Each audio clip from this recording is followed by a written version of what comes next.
beerri dhalaliise kun dubbii dhalaa jechuun kun dhugaadha. Gaaf tokko dullattiin takka isiin nama guddaadha. Nama jajjaba kana dhala dhiifte malee nama jajjaba kana nama dulloomee hanqate sanii miti. Beeruma jajjabaa gartee warra keessaa dubbii godhu tokko sani diriirfatteetuma karaa afaan teessi beeyta. Kana nam tokko harawaacan deemaa jarjara jira gaa'ilaal gusa xoorruu jira. Harawaacaa waa xiqqashumaan deema harawaacaa dhabee hanga kana dafeetiin afaan buusee bakka biraa barbaade jee isaa deemuun aboo mi'a fidi jetteen harawaaca raabsii fidi jennaan yaa gudduu raabsii waa xiqqashumaa laal guusan eegaa waa takka naawuu hungahu jeetuma kaafirraa jarjaraan bira kutee beeyta. Bira kunnaan haya arraan tana bira kuttee ana sirraan nyaadhu ta'aa jetteetuma sharxii gootee fi gobeensa qopheeffattee bishaan buheeffattee galgala hoggaa silaa isaan rafuudhaa deemanii gachi rafan jechuudha. Jaarsa fi jaartii jidduu jechuudha. Achitti huccuu kana gobeensa achi keessee huccuu silaa isaan uffatan kanarraa ooftee wayitti isaan silaa qaamni dhangala'oo kana wayii quban qabanii isaan lamaan jidduu gobeensa keessee asirraa maraka jaadhan itti naqxe bishaan ka isaan jala ka jiifte bishaan firaasha isaan jala jiifte ka bishaan osoo qabbanaa taate ni dhagayan. Bishaan oowwadhaa miti qaamni isaaniitis oowwadha. Bishaan kan nama gubusanis kan ta'in kan qabbanaa isaan kaasus kan ta'in jiddugala kana kanuma akka fincaanii kana gartee namatti hin dhagahamne kana jechuudha. Kana isaan jidduutti naqxe moo hoggaa naqxu ganama jaarsa hoggaa hirribaa koo saboo har'a jaartiin maal taate jeetuma use isitti hin dubbanne qalbii isiin cabsu jee. Isiin illeen ganama jiidha hoggaa gartuu sadhiiroo har'a jaarsi kam tattee jetteetuma isaas qalbiin cabsu jetteetuma uste. Aboo haa amma hoggaa akkas gootu jarri usee miti. Ganama dubbii isaanii akka nama waa fudhatuudhaa dhufutti dhufteetuma meemaarree naa kennaa jetteetuma hayamtee wooma fudhatteetuma kuttee dubbii isaaniirraan dhageenya. Isaanii wal lolchiseetteeti. Jarri gaa dhiiroo har'a jaartiin maal taate jeetuma inninis irra laallee use ishii fincaanesee manaaba fincaantesee innillee isiinilleen akkasumatti dhiiroo jaarsi har'a ni manaabeetuma fincaane jetteetuma ittiin dubbanne uste. Kana hoggaa dubbii isaaniirraa dhabde isaan wal lolchiisuudhaaf jecha itti gallakkifteetuma jaarsa bira dhaqxe isaa hamma rawaacatee oorruu dhaqe kana yaa gogaa bargaa jaartiin tante eda jaarsi na yala fincaane wayi ta'een saayettee akkanatti barbeera biratti nama hunda biratti kanatti dubbattii jetteen ka jennaan akkanaan jettee na dubbatti ishiitu na yala fincaanee malee anaa jala fincaane jeetuma haa jaarsi hoggaa jaarsi burruqju goga isaatu gaa isiituchi dhaqee jara wal lolchise naan jedhani annin gala ati ammaan tana nagartee na faana deemini silaa isiinu hojje fiddii jetteetuma biraa kutte. Isiin silaa hojjaani fiddii na jalan deemin jetteetuma firraa hanganatti himtee isiin naan ji'ini laal dachiidhan nagali gaammoo waan tana deddeemtuun namarraa dhaga'e akkamitti kana naan jetta jiituma gaafadhu malee isiit akkana jettee na xiqqeessinii dachiidhan nagalii jetteen. Aadaa nama gartee walitti nama wal ficcisiisuu adeemudha. Dachiidhan nagalii siin ja'a waan kijiba ta'uu beeytuun. Namtichi gaafa dachiidhan nagalii siin jee beekee dubbiin kijiba. Irra guddaa kijiba kanaani yoo dubbiin jalaan mul'atte gaa akka gartee namtichi sun gartee ganaafillee jiruu isaa keessatti ayaan itti namni taate dubbiin jala. Kanaaf dachiin nagalii siin jaa irra guddaan namaa wanni gartee dachiin nagalii siin juuf kijiba wanni sun. Yoo isa jalaan mul'atte waan isa qaanessitu. Kana itti dhayitee amma isiis yaa goydu jaarsi kanke akkanatti bareeda jaartii wayi taateen se'a na jalatti fincaantee jeeta akkanatti bar nama hunda biratti si dubbataa jetteen ka yaa boo jaartiin laal tanuma lafan qubanne tanaatu kun ajaayan ifiina yala fincaaneti na tortorse deebi'ee isiin yala fincaane naan jaa'e na sakka baay'attee kaalaalta lafan qubanne tun itti dhufte ka yaa bada kanaa akkasii ati edaa ifiina yala fincaante deebitee isiin yala fincaanettee maqaa na xureessitaa jetteetuma lallabaa ka arrabsaatti dhufettee miire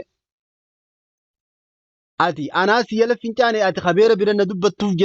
jeetuma amma inninis laal kaboo beekanaa jarri laal walitti gardab je'ee waltumanii miti jaartii jaarsi caccabsee ka turaa baakute akkasitti warra isaanii galte sen booda wal'aansa mute warra isaanii wal'aanee bakka sen booda gaa bakka hiikaa bira hoggaa dubbiin geessu hoggaa fayyitu booda ni galchineettee manguddoon meeqa dhayxee warri itti dhaqee dadhabe ani kana jaarsa ifiineela fincaanee bakka deemutti maqaa na ajjeese abadan muraa lubbuuti jaati ittiin galuu ifiineela fincaanee isii fincaane jee ka hiriyaa ta'e keessa naqaanyesse an kana gonkumaa ittiin galu jette ni dadhaban amma gaa jaarsi afaan wallaale yaa obboleessu saboo jaartinis isiin na yala fincaanee isaan na yala fincaanee ja'a jetti anis ammoo anaat isiin na yala fincaane anis akkasin ja'a boo dubbiin tun akkamii jeetuma keessa gallaale dubbiin isa dhibde amma jaartiin tun itti dhufte maas gaafa kaan akkasit jettee wal lolchiifte tun aboo manguddoon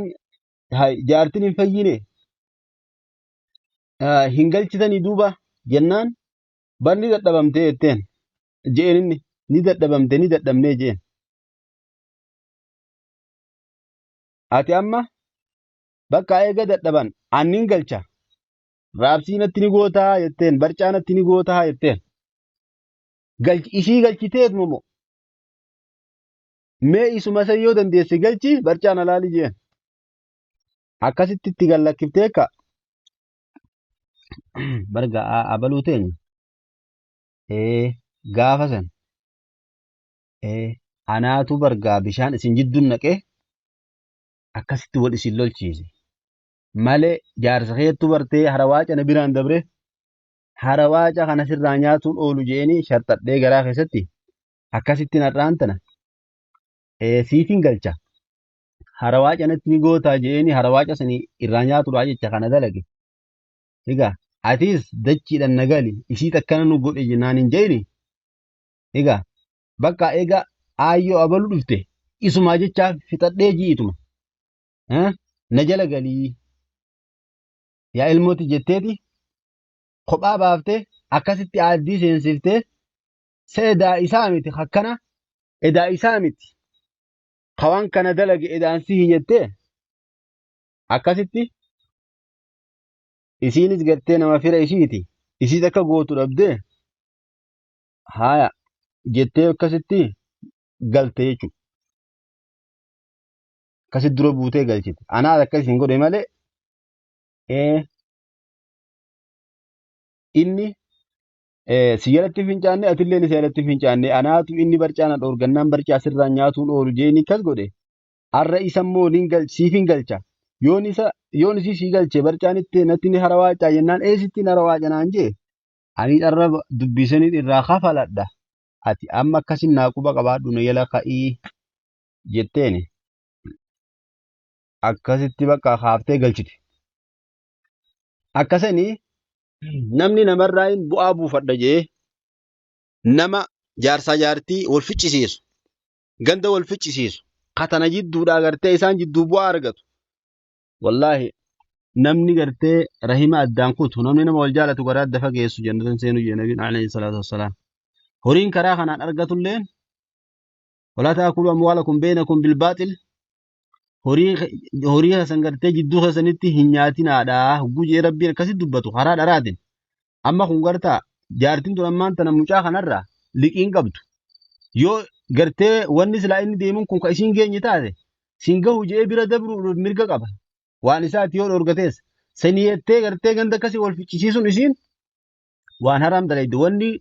sababa saniitiin nyaatte sun wallaahi haraami akkasanii fayyisaadha jettanii horii warra soddaa gartee wal lolchiiftanii horii walirraa fudhatuun sun haraam callaa wallaahi obboleeyyan kiyya warra soddaa wal lolchiiftanii gartee horii warra soddaatirraa fuudhanii nyaatuun sun haraam callaa wallaahi akkasanii waan akkasii namni gartee akkasitti iddaara himaa addaan muru